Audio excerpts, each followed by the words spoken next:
See. Good morning, ladies and gentlemen in Indonesia, and good afternoon, everyone in Australia.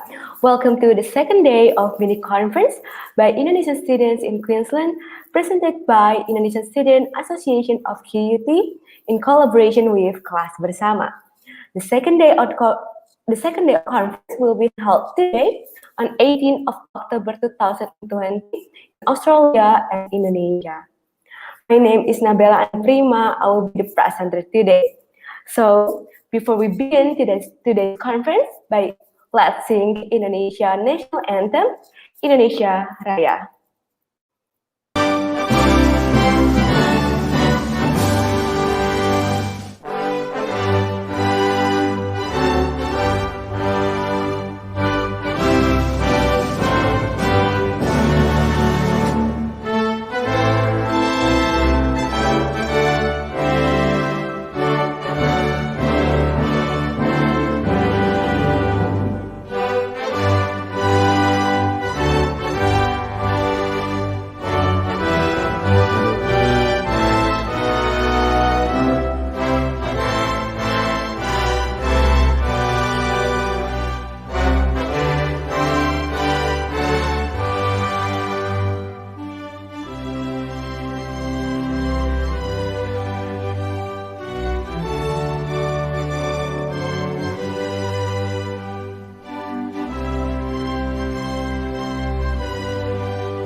I also would like to acknowledge traditional owner.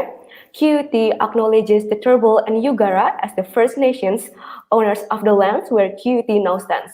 We pay respect to their elders, lords, customs, and creation spirits. We recognize that these lands have always been places of teaching, research, and learning. QUT acknowledges the important role Aboriginal and Torres Strait Islander people play within the QUT community. Next, let's move to our today's agenda.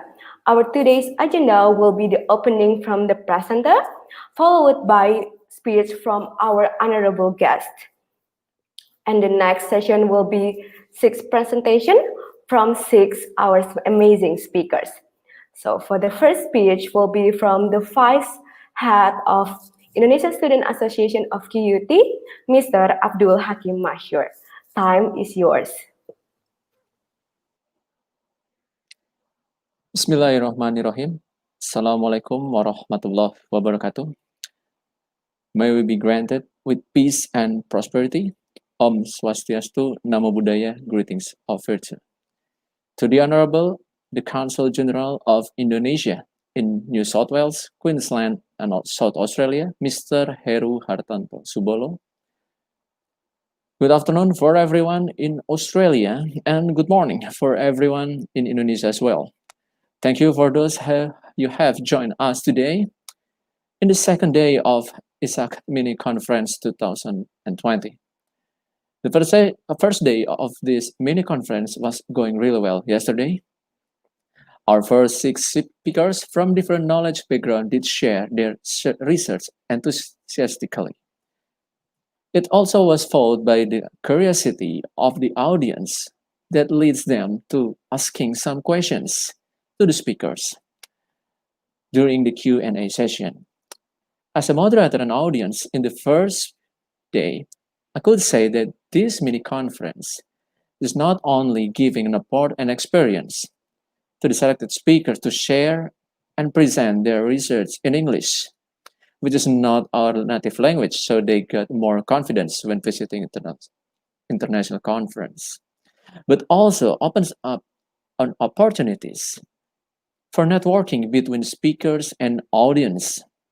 I'm sure there is a process of knowledge transfer that makes someone knows about something they don't know before.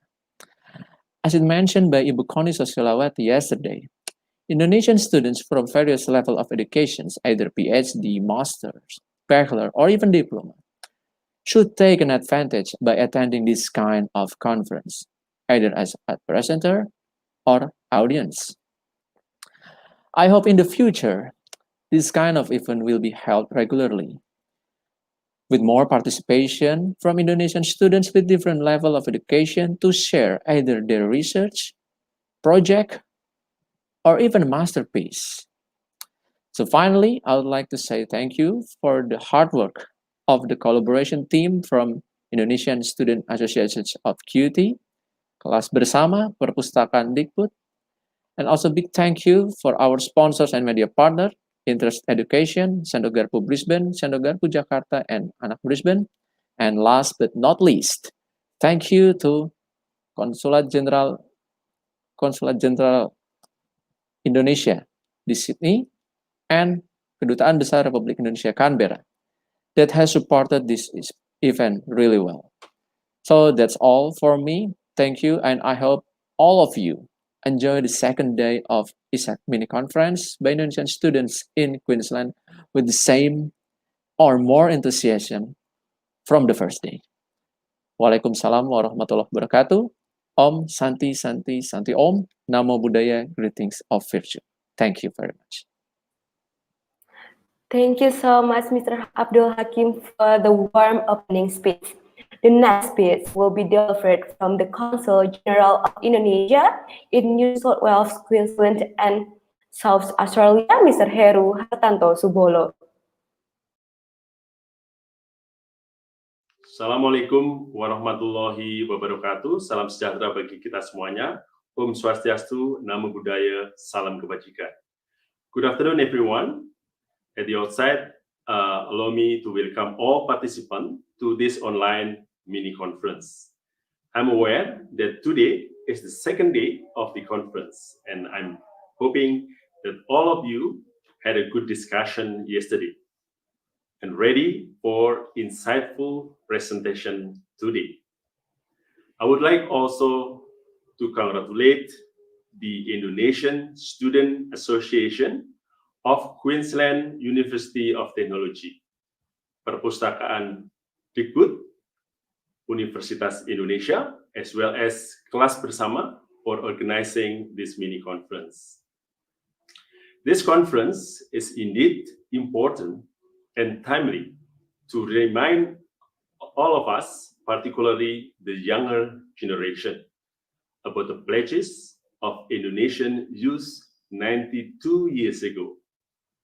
As Indonesian youth, we have a great responsibility to realize those pledges by undertaking your role to the fullest.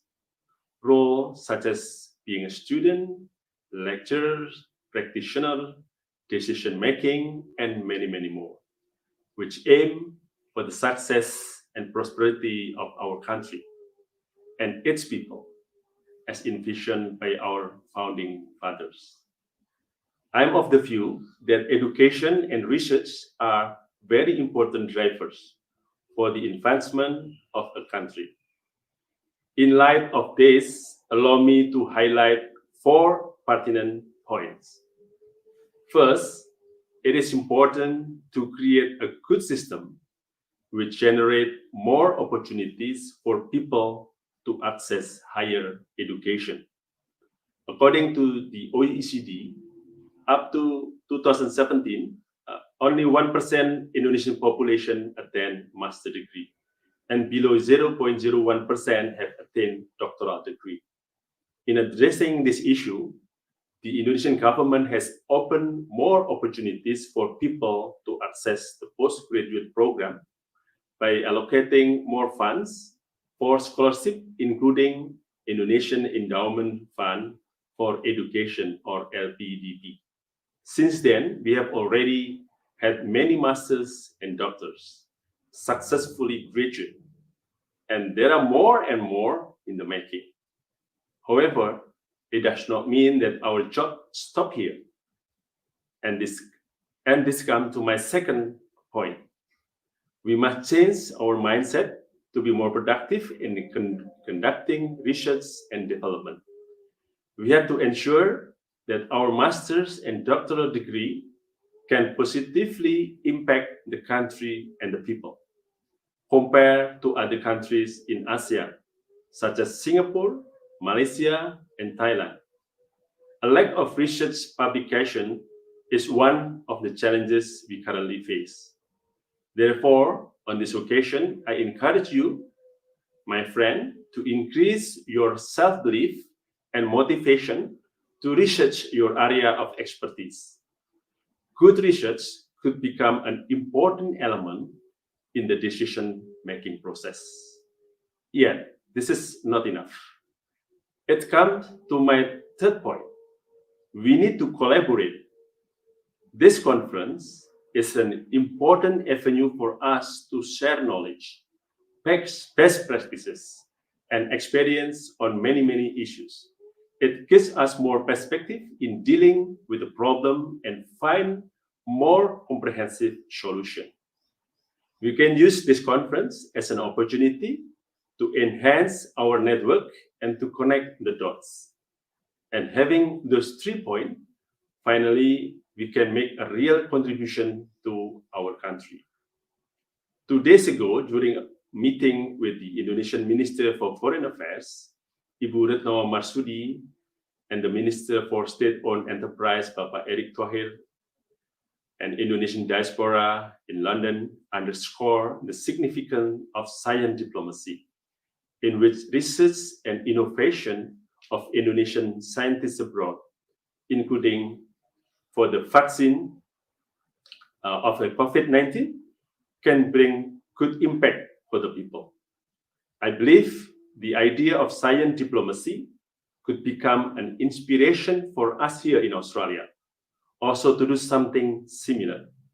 Additionally, we have the Indonesian-Australia Comprehensive Strategic Partnership, signed in 2018, which encouraged us to strengthen educational and academic cooperation between our two countries through academic exchanges and joint research to promote innovation and find solutions to our common problem. In conclusion, I will close this remark by wishing you all a very insightful conference. Thank you very much. Stay safe and stay healthy. Assalamualaikum warahmatullahi wabarakatuh. Assalamualaikum. Thank you so much for Ms. Heru Hartanto Subolo for the warm opening remark. So for today's conference will be divided into 3 parts, which every part will consist of 2 presentations and also question and answer session.